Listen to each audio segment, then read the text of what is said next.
When I was a kid, I spent probably half my childhood skateboarding in my neighborhood with my buddies Chris and Tommy. There's me, and there's Chris and Tommy. And the other half of the time we spent exploring the huge expanse of woods back behind our houses. So when we heard the rumor that there was a concrete pool somewhere back in those woods, we dropped everything to go investigate because we had to know, number one, was there actually a pool back there? I mean, come on, that sounds like a big bunch of baloney. But two, if there was a pool back there, we wanted to know if it was skatable. Well, we didn't have any skate parks back then, so we were in desperate need of some kind of ramp to ride. So if this was true, this was going to be big news. So we grabbed our boards and we headed on out into the woods, hiking deeper than we had ever gone before. It was about a mile. Really felt more like 5 miles back then. So then we got back there to the middle of nowhere, and I'll be damned, there was actually a pool in the woods. So it wasn't really a swimming pool. It was more like a round concrete bowl, pretty mellow transitions. There were cinder blocks lining the outer edge, and I would say it was about 4 feet deep or so, but it was kind of hard to tell because it was all full of water and junk. So it wasn't skatable at the time, but it looked like it had some real potential. It was certainly better than anything that we had, which was nothing. So we sat there around the pool, looking into that murky water, and just kind of pondering the origin story of this thing. I mean, who would have built this? Why was it back here? What purpose did it serve? It wasn't until years later that I discovered that there had been an amusement park back there in the late 50s called Wild West City. Well, hi, kids. Come on down to Wild West City and take part in the Old West at its shooting best. We'll have a great time shooting it out with the bank robbers, riding stagecoach and real western ponies, prospecting for gold, shooting buffalo, and eating real western chow at the chuck wagon. Now it turns out that the pool was actually part of Wild West City. When the sheriff would capture the bad guys, he'd wrangle them on up and bring them down to the local dunking pool, and then he would dunk them in the water as punishment. After a few years, Wild West City went out of business, and the property was abandoned. So over the decades, the trees grew back in, and the forest reclaimed its territory. So by the time we got there, around 1989 or so, the only thing left from Wild West City was this pool. Well, we didn't know that backstory at the time, so we just called it the Pickerel Pool, named after Pickerel Pond, which was nearby. Well, it became our new mission to find a way to skate that thing. We started taking regular trips back there just to check on it. It was like a pilgrimage back to some sunken... It was like a mysterious sunken monolith. And we were taking kind of a passive approach with it. We were hoping that the water would eventually drain out through the cracks in the concrete, or maybe during hot summer heat waves, the water would just evaporate. Well, not surprisingly, that never happened. It was always full of water every time we went back there, and unfortunately we never had a chance to skate it. Now, Chris and Tommy and I stopped skating a few years later, so you would think that that would be the end of it. But actually, I never forgot about the Pickerel Pool. In fact, it lived in the back of my mind as one of those weird lifelong regrets. Even long after I stopped skating, I always regretted the fact that we never skated that thing. It just seemed like such a missed opportunity. It was a cool skate spot in the middle of the woods, far from the watchful eye of our parents, and we never skated it. Come on, I think we blew it.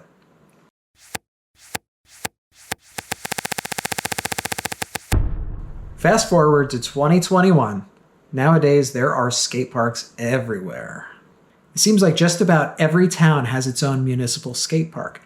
They're professionally designed, they're free for the most part, and a lot of them have concrete bowls that are way better than the Pickerel Pool ever was. Well, like a lot of other guys my age who skated when they were younger, I started skating again to take advantage of some of these amazing skate parks. And I have to say, it's really been incredible. I've really enjoyed myself, and I have met so many amazing people. It's been great. But I have to admit that every time I skated one of these perfect skate bowls, I couldn't help but think about that crusty Pickerel pool, just sitting there in the woods waiting for me to come along and skate it. What made it even worse is that over the years, I've met plenty of skaters from the area. Either guys that skated back in the day or even guys that still skate. I always made it a point to mention it to see if they had ever heard of that weird bowl in the woods. Well, it turns out that not only had they all heard of it, pretty much everybody had a chance to skate it at one point or another. Well, that really stuck in my craw. I mean, yeah, that really stuck in my craw. I felt like I was the only guy in town that never had a chance to skate that thing. I couldn't take it anymore. I turned to my wife and I said, I'm going into the woods today. I'm going to bail out the Pickerel pool. And she said to me, all right, have fun. So in classic midlife crisis fashion, I went into the woods with a bucket so I could bail out that wretched swamp water once and for all so that I could skate that thing.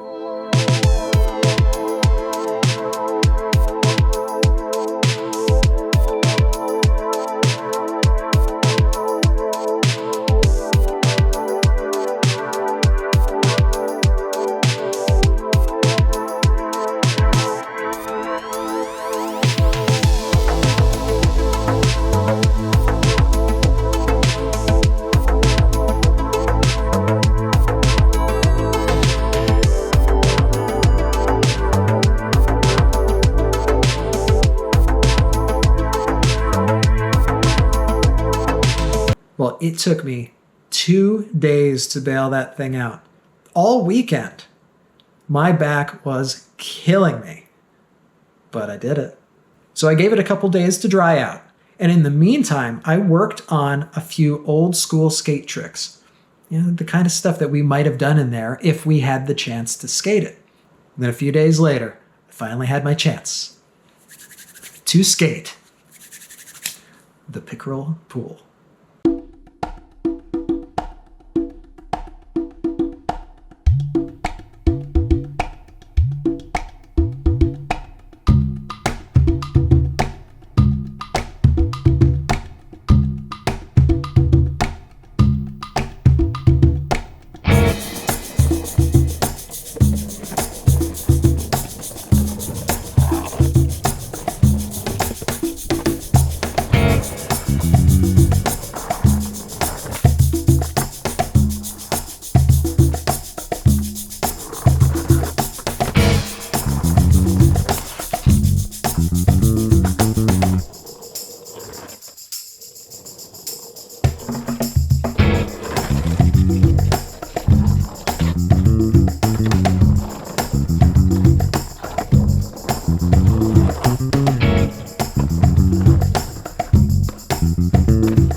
It took me 32 years, but I finally did it.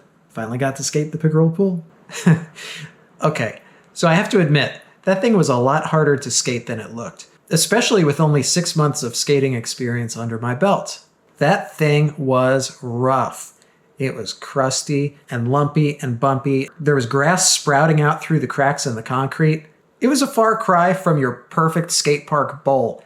But then again, if it was a perfect bowl that I was after, I would have saved myself a whole lot of trouble, and I would have just driven down the road 5 miles in either direction to the nearest skate park.